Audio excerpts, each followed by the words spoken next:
हिंदुस्तान की आवाज़ है। हमें श्री राम मंदिर नहीं, हमें रोजगार चाहिए।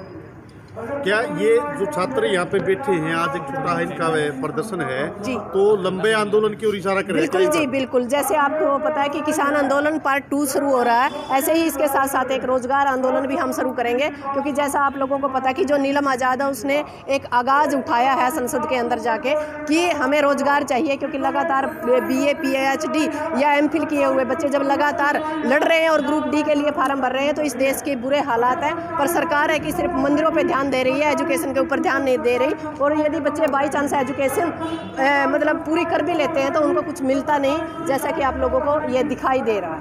जी जी मैडम, अभी आपने नीलम आज़ाद के बारे में बात कही जी, उसने संसद में जाकर बेरोजगार होते हुए हंगामा किया जी। कुछ लोगों का कहना है ये गलत किया, आप कैसे देखते हैं इसको? नहीं, वो आतंकवादी, सरकार उसको आतंकवादी बनाने के लिए तैयार है और हम उसको भगत सिंह और क्रांतिकारी मानते हैं। क्योंकि जब हमारी सड़कों की आवाज़ 4 साल से सरकार नहीं सुन रही तो मजबूरी आज एक नीलम आज़ाद वहाँ गई है। हो सकता है आने वाले टाइम में लाखों नीलम आज़ाद और लाखों भगत सिंह जो आज ये यहाँ बैठे हैं, जब इनको पेट से भूखा रहेगा तो वो करेगा क्या? क्योंकि सरकार की निगाह हमारी रोटी और बेटी पे है और हमारी निगाह उनकी कुर्सी के ऊपर है। और वहाँ जो संसद और विधानसभा में हमारे खिलाफ जो कानून बनाए जाते हैं, आने वाले टाइम में उस कलम को तोड़ने का काम करेंगे और वहाँ से उनको उतार के सड़क पे लाने का काम करेंगे। नीलम के पक्ष में बिल्कुल है जी, हमारी क्रांतिकारी साथी, हम बिल्कुल साथ हैं उसके और लास्ट टाइम तक साथ रहेंगे।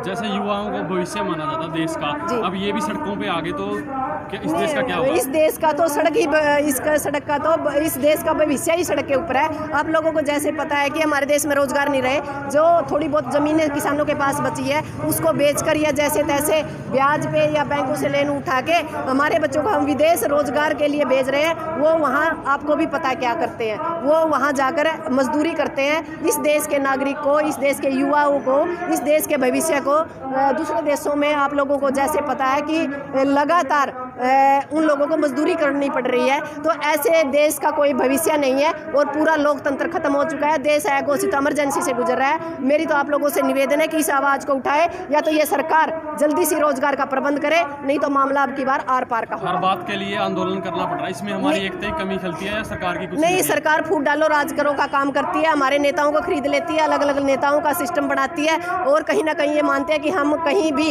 एक झंडे के नीचे अब तक नहीं बैठे हैं। तिरंगे के नीचे सारे झंडे लगने चाहिए और एक मंच पे ही सारी समस्या आएंगी। क्योंकि हम 80 मतलब सरकार से नाराज होके भी 20% में सरकार जीत रही है। ये कहीं ना कहीं हमारी कमी है और इस कमी को दूर करने का काम करेंगे। आपने नीलम आज़ाद की बात की, लेकिन बोल देंगे दूसरा वीडियो देखने वाला भी दर्शक बोल देंगे कि आप इशारा करें कि और भी क्रांतिकारी पैदा नहीं, बिल्कुल होंगे जी, बिल्कुल होंगे क्रांतिकारी, बिल्कुल पैदा होंगे। आर्थिक लड़ाई है, हम दोबारा से लड़ने के लिए तैयार हैं। जो है घोषित इमरजेंसी है, हमें रोजगार चाहिए। यदि रोजगार नहीं मिलेगा तो सरकार के साथ आर पार की लड़ाई लड़ने के लिए हमारी मजबूरी है और हम लड़ेंगे। और क्रांतिकारी होना ही इस देश को बचाने का है, क्योंकि पेट से भूखा इंसान नहीं रह सकता। संसद और विधानसभा के अंदर यदि हमारे लिए खिलाफ कानून बनेगा तो उनको कानून अब नहीं बनाने देंगे। जल्दी इलेक्शन आ रहे हैं, इसके ऊपर क्या प्रभाव पड़ेगा? क्या जल्दी इलेक्शन आ रहे हैं, इसके ऊपर क्या प्रभाव? नहीं, बिल्कुल प्रभाव पड़ेगा, इसको चलता करने का काम करेंगे। सरकार कह रही है कि एक तरफ तो बेटी पढ़ाओ और बेटी बचाओ, दूसरी तरफ ये बाहर आपके सामने बेटियां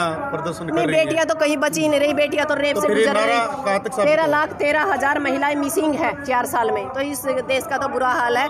महिला यहाँ सुरक्षित नहीं है। हमें ये लगता है कि हम दिन में भी सुरक्षित नहीं है। ना यहाँ महिला सुरक्षित है, ना रोजगार सुरक्षित है। यहाँ सिर्फ मंदिर सुरक्षित है और श्री राम सुरक्षित है। शायद आपको भी अजीब लगे, दर्शकों को भी अजीब लगे। एक तरफ बोल देते हैं कि लड़कियां कंधे से कंधा मिलाकर चले, लेकिन कभी भी आंदोलन में आज भी रोजगार के माध्यम में सामने नहीं दिखाई देती। एक बात बताओ, ऐसा कौन सा क्षेत्र है जहाँ महिलाएं अपना योगदान नहीं दे रहे? आप किसान आंदोलन देख लो, रोजगार आंदोलन में भी जल्दी ही महिलाएं भी आएंगी और बेटियां भी आएंगी। क्या नाम है?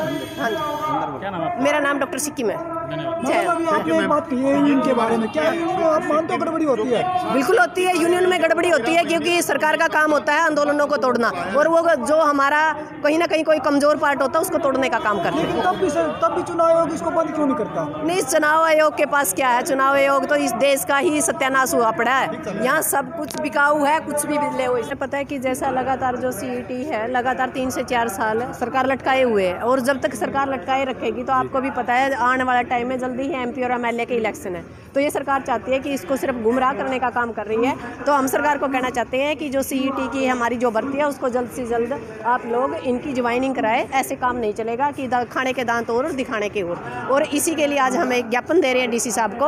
उसके बाद आगे की रणनीति तैयार होगी। और ये सिर्फ एक CET का मामला नहीं है, जैसे पुलिस विभाग की जो भर्तियां हैं, सरकार बार बार कहती है कि पुलिस विभाग की भर्तियां कर रहे हैं, पता नहीं कब कर रहे हैं। तो हम सरकार को कहना चाहते हैं कि आप ये जो हर रोज़ सुबह शाम जो झूठ बोलते हैं, झूठ बोलना बंद कीजिए और धरातल पर काम कीजिए। आप जो विकास के नाम पे हमें ठगने का काम कर रहे हैं, नौकरियों के नाम पे, रोजगार के नाम पे जो हमें मंदिर देने का काम कर रहे हैं, हमें मंदिर नहीं, हमें रोजगार चाहिए। और जो हमारे युवा है वो लगातार लड़ रहे हैं। आपको पता है कि पंचकुला 4 महीने से लगातार आंदोलन कर रहे हैं, और जब आंदोलन किया तो सरकार ने वहाँ भी लड़ाई झगड़ा और वही बात है कि लाठीचार्ज और केस करने का काम किया। तो हम सरकार से कहना चाहते हैं कि पूरे